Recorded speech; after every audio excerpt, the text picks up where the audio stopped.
মালদাতে ৩৫ লক্ষ টাকা ব্যয় করে মাধ্যমিক শিক্ষা কেন্দ্র নতুন ভবন নির্মাণের কাজ শুরু হলো। এলাকার বিধায়ক তথা রাজ্যের মন্ত্রী তাজমুল হোসেনের উদ্যোগে হরিশ্চন্দ্রপুর থানা এলাকার গাং নদিয়া মাধ্যমিক শিক্ষা কেন্দ্রে পাকা ভবন নির্মাণের কাজ শুরু হলো। পশ্চিমবঙ্গ সরকারি সংখ্যালঘু দপ্তরের পক্ষ থেকে এই ভবন নির্মাণে অর্থ বরাদ্দ করা হয়েছে। মন্ত্রী তাজমুল হোসেন জানান, এলাকার শিক্ষা বিস্তারে এই মাধ্যমিক শিক্ষা কেন্দ্র দীর্ঘদিন ধরেই কাজ করে আসছে।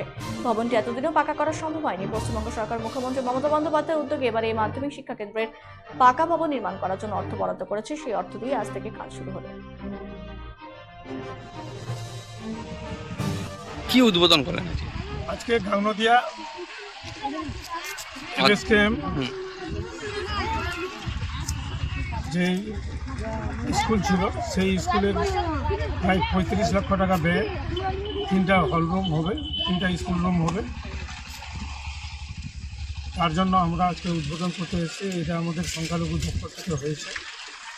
আমি সংখ্যালঘু মিনিস্টার হিসাবে আমি মাননীয় মুখ্যমন্ত্রীকে ধন্যবাদ জানাচ্ছি যে আমাদের এত বড় একটা পিছিয়ে পড়া একটা স্কুল ছিল। দীর্ঘদিন থেকে এখানে কোনো বিল্ডিং ছিল না।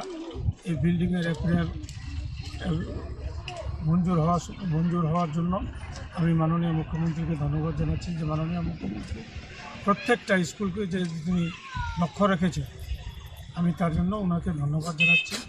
আজকে আমাদের খুবই আনন্দের দিন এবং গর্বের দিন।